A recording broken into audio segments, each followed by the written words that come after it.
Alors, être confronté à un ISU 152, ça signifie quoi? Ça signifie accepter de recevoir une certaine violence. On est en train de parler d'un canon de 152 mm qui fait 2666 points de dommage par minute. Chaque tir à la paix vous fait 750 points de dommage et une pénétration de 260 mm. C'est malheureusement pas tout. La pénétration passe avec une APCR à 292 mm. Quant à la HE, c'est plus 750 points de dégâts qu'elle va vous arracher à chaque fois, c'est 950. Donc c'est violent, c'est très très violent. Après, forcément, dans l'équilibrage général du char, on va constater que, par exemple, au niveau de l'armure, on n'a pas grand-chose au niveau du blindage. Hein. La plaque la plus épaisse, c'est quand même 115 mm. Voilà. Et bien souvent, ça va rentrer. Donc, il faut faire le choix.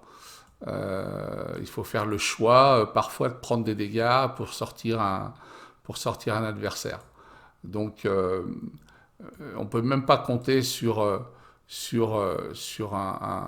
un angle de canon qui nous permettrait comme ça peut-être d'envisager de faire un side scripting. Voilà ce que ça donnerait un side scripting. Là on est en ricochet, mais là tout de suite dès qu'on tape de face, on est dans la pénétration. Il n'y a pas de souci. Là encore, ricochet, c'est normal. Et au niveau des chenilles, regardez, ça absorbe ou ça ricoche, au choix. Donc à détraquer, il faudra vraiment le prendre de flanc pour pouvoir le détraquer. Et puis il y a aussi un autre inconvénient avec ce char. Je dis ça parce qu'on dit souvent le canon, mais le canon n'est pas tout. Et on va regarder sur un autre site quel inconvénient on peut rencontrer par rapport à ce char. Alors les inconvénients de l'ISU 152, écoutez, les voilà. En blanc, vous avez la zone de la Morac, qui est juste énorme. Et parce que les Russes font bien les choses, c'est la même chose de l'autre côté. Donc c'est vrai que si vous avez le choix de prendre un ISU 152 de flanc, plutôt que de tirer les chenilles, vous avez une grande surface pour faire de la Morac. Vous allez avoir après tout ce qui est en bleu, qui va concerner le conducteur. Tout ce qui est en vert, les zones vulnérables. Alors les zones vulnérables, ça rentre comme dans du beurre. Hein, donc on a le glacis inférieur, on a effectivement les chenilles pour détraquer. Et puis en rouge, ça va être tout ce qui sera motorisation, carburant, transmission. Là, on voit l'arrière, donc là, on peut s'amuser. Mais voilà, c'est un char qu'il faut rigoureusement éviter de rencontrer de face sous cet angle-là, parce que le 152 vous fera pas de cadeau. Alors on se retrouve sur Ville Fantôme avec l'ISU 152 de l'écureuil démolisseur en assaut.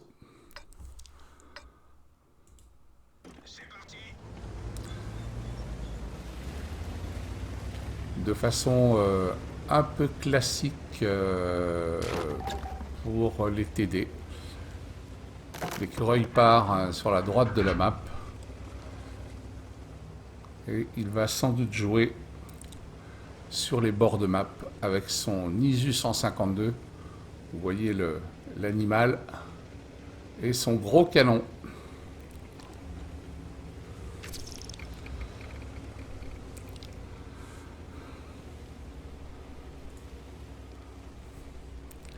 Voilà, l'écureuil va se positionner. Au départ, c'est toujours un petit peu la même chose pour le TD, c'est trouver un buisson, trouver un endroit où on va pouvoir se positionner. Alors, je rappelle que ce TD embarque 20 obus et pas de plus, 10 AP, 5 APCR, 5 HE. Et on voit que l'écureuil il a équipé en plus de bino.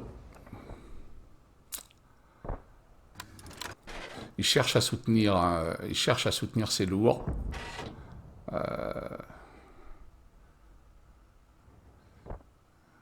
Il faut être patient. Il faut être patient quand on joue un tank destroyer. Et quand on joue l'ISU 152, Il faut optimiser chaque tir. Il faut que ça fasse mal, il faut que ça arrache des points de vie à l'adversaire. On n'est pas là pour faire des tirs sur les chenilles.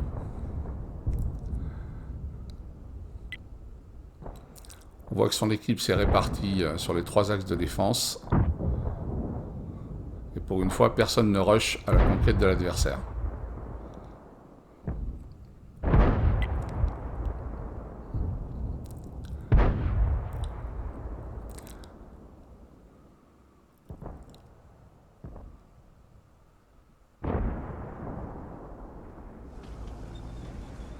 Ah, peut-être au plateau.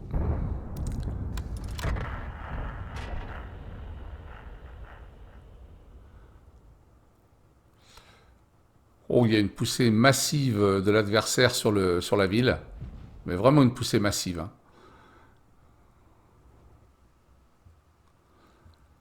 Et s'il y a une poussée massive, ça veut dire qu'il n'y a peut-être pas grand monde au balcon que l'écureuil était en train de regarder.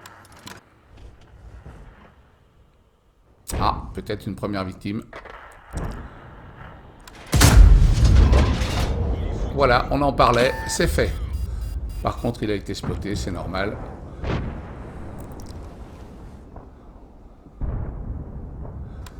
Peut-être une deuxième victime. Un nettoyage, rien de plus pour ce T-43 qui est passé de vie à trépas sans même l'avoir vu venir. Et vous voyez comment dans son TD, l'écureuil se repositionne à chaque fois pour ne pas rester à la même place. Il a compris que l'adversaire allait sans doute sortir de la ville.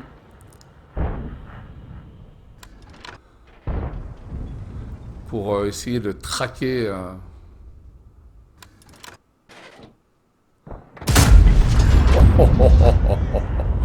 Oh, le FV4202. Bon, c'est un anglais, c'est vrai qu'il a une armure en papier, mais ça a dû lui couper la respiration quand même.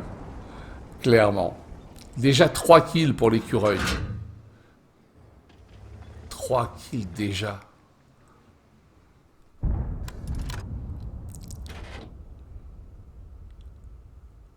Il le voit, il le sent, il le sait. Ah. Oh là là là là là. Oh, c'était juste. Tir magnifique sur le panthère. Magnifique. Ah, un adversaire qui descend. Il n'a pas vu l'écureuil. Quelle erreur, quelle erreur, quelle erreur. Ouh, le T10 s'en sort bien là-dessus. Il s'en sort très très bien.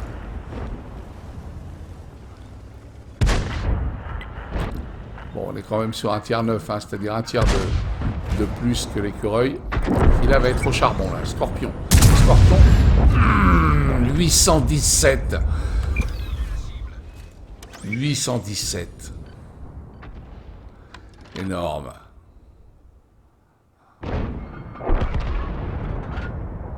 Charge d'AP.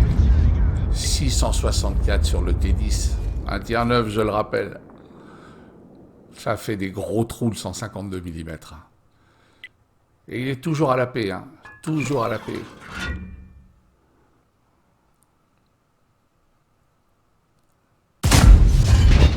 Et le T10 retourne au garage, alors qu'un autre T9 se présente.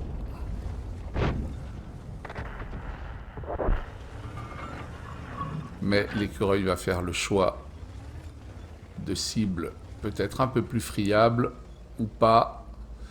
Ah. Entre les deux, mon cœur balance, c'est le cas de le dire. Est-ce qu'il va pouvoir soutenir le Centurion? Il est pas fou, le Heavy, il sort pas. En plus, il est spoté.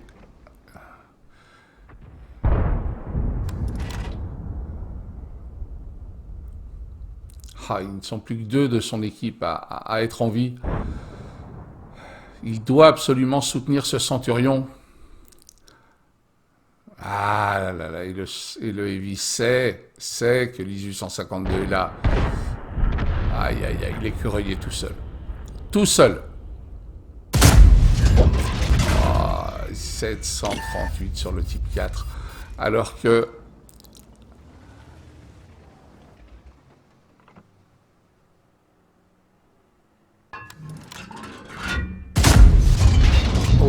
SU-101 s'est nettoyé.